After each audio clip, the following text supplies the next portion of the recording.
This is a bolt of electricity that goes through the front of your body and comes shooting out the back, knocking most of your insides into the air. It's a big, bloody effect, but with lightning instead of a bullet.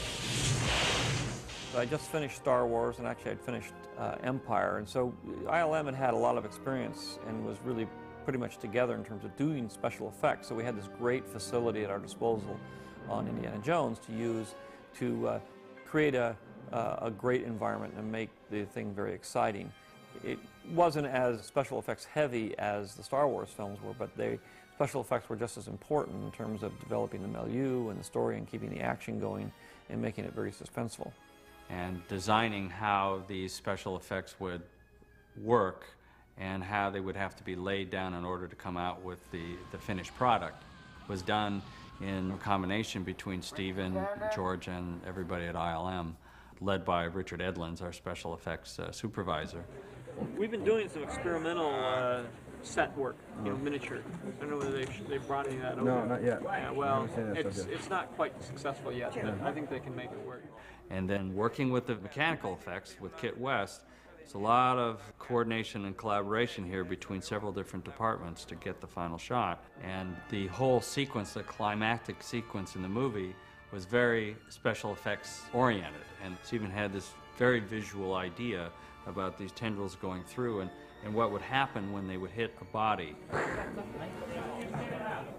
Yeah, but that's moving around too much, you see? You just want to do that, but in the same place. We go on the count. Ready? 1, 2, 3. We shot the long shots, basically, and then all the close-ups you see of them being wrapped by ghosts and things like that were shot at ILM. And when the beautiful angel comes up towards camera, that was shot with this model made up with lots of diffusion and material on the lens to make her look kind of fuzzy without being out of focus. And we shot in a water tank to make the veil float. And the ghosts, they were actually real little miniature ghosts, with cloth and everything, but they shot them underwater in slow motion so that they would put them on little sticks and they'd sort of fly them around in this little windowed pool of water against a black background. And that gave them this kind of surreal, floaty feel. And that was, I think, one of the best effects, besides the heads blowing up and that sort of thing, which was relatively more traditional. Tote, which is the most spectacular, because he was the Nazi you loved to hate. Here's his head, as a matter of fact. So this is what's left. And basically, this skull, we sculpted the muscles and the different layers of what would actually be in the face out of this dental alginate, the stuff that the dentist uses to take molds of your teeth. And then it was sculpted to look exactly like Tote. And using the heat lamp, and by putting heat on this alginate, it naturally melts. And by shooting at 1 frame a second, it appears to melt, but you don't see all the drops because they fall off and they're a blur. Then Wolf's face, basically it was hollow, and he just sucked the air out of it. And the exploding head was covered over by a large pillar of fire because the ratings board gave us an R based on the exploding head. So we had to negotiate for a PG rating by putting a large column of flame double exposed in front of the actual graphicness of the head coming apart. On Raiders of the Lost Ark, I was involved only at the very beginning doing some tests for doing the ghost sequence, but I did end up doing a little bit part in the movie. On Temple of Doom, I was the effects supervisor here at ILM, and we had a lot of sequences. We had the big mine chase sequence going through the tunnels. There was a great tunnel set that had been built full size that they could get quite a few shots off of. But when the camera pulled back and needed to see a lot of distance, then we came in with our model work. We had some script pages that basically described what Stephen had in mind, and then Stephen invited us to come up with gags, basically, things that could happen. For instance, going over the lava flow and the ski jump. But as soon as we got storyboard pages from Stephen, we built little sets using butcher paper and railroad cars, and took a video camera and shot a version of the sequence using this little video camera in this funky set, just to see if it was going to play. And on the basis of that, Stephen was able to eliminate certain gags that he didn't think were necessarily going to pay off and accept other ones.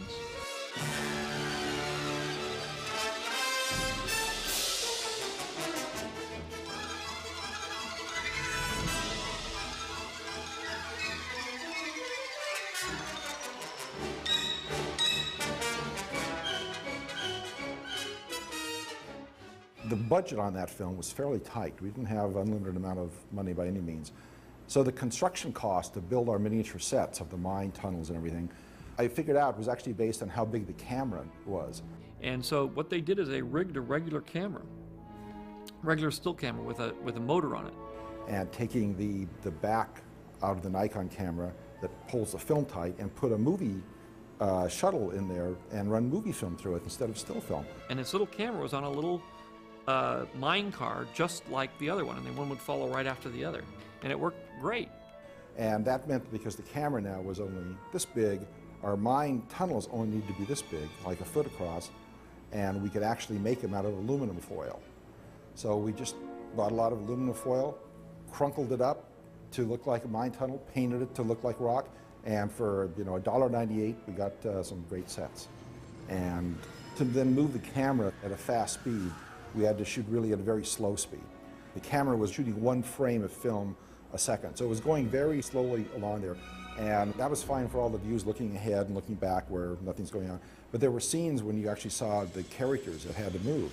And those characters in there were then animated by Tom Santamon using stop motion animation. So eventually the scene gets built up when you see it all together. It looked like continuous motion of a mine car.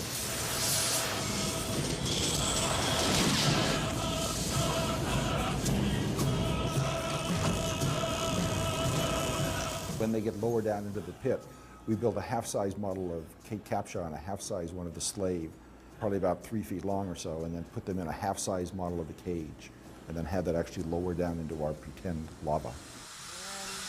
Cut. Got him. Okay, let's do another. Let's try one right away.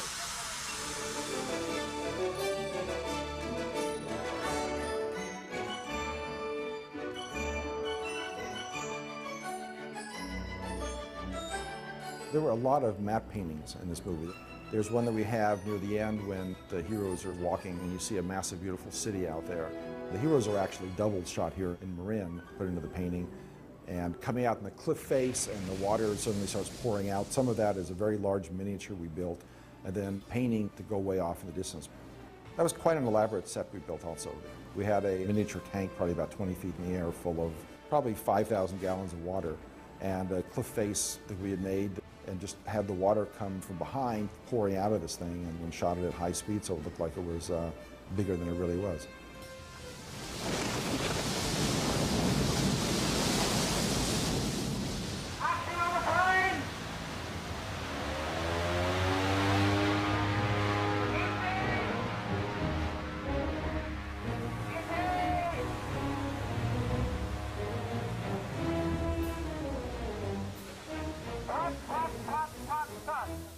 Well, Last Crusade was another huge jump in responsibility for me because basically I was the supervisor for the whole film.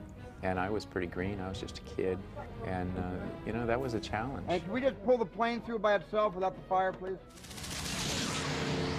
In those days, there was no such thing as digital fire. So if you had a sequence, especially a miniature sequence that involved fire, you pretty much were limited to actually shooting it as a miniature set.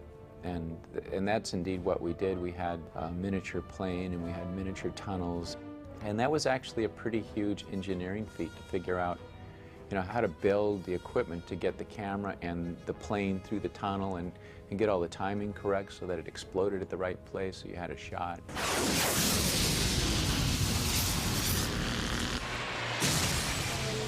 But at the same time, we have to really sell the idea that he's actually walked off this cliff and he's standing in the middle of the thing. That's the point. Let's just extend the cliff out to here. That was the single most challenging concept in the movie, is how to actually tell that story that there's a bridge there but you can't see it.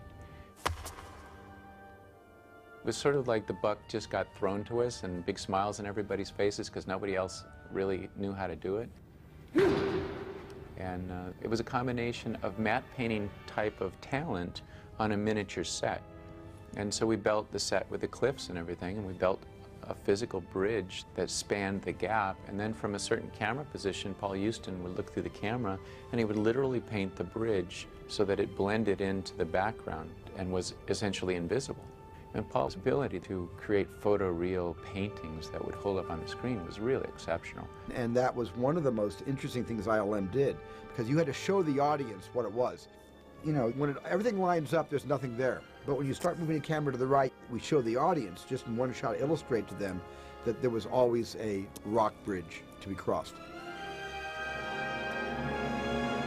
So what are we doing today? We're doing all the skin falling off, and we're doing that, right? Good. Well, Basically, the assignment was to take a healthy man and turn him into dust in one shot. And the way that we went about doing that was to create 3 different puppets in different stages of decay, knowing that we could eventually morph the 3 puppets together. And then for the final skin decay, pasted all these little pieces of this shrinkable plastic onto the puppet, and then basically shoot in time-lapse photography and blow hot air at it. And so that became the foundation of all the skin decaying and falling off and looking horrific.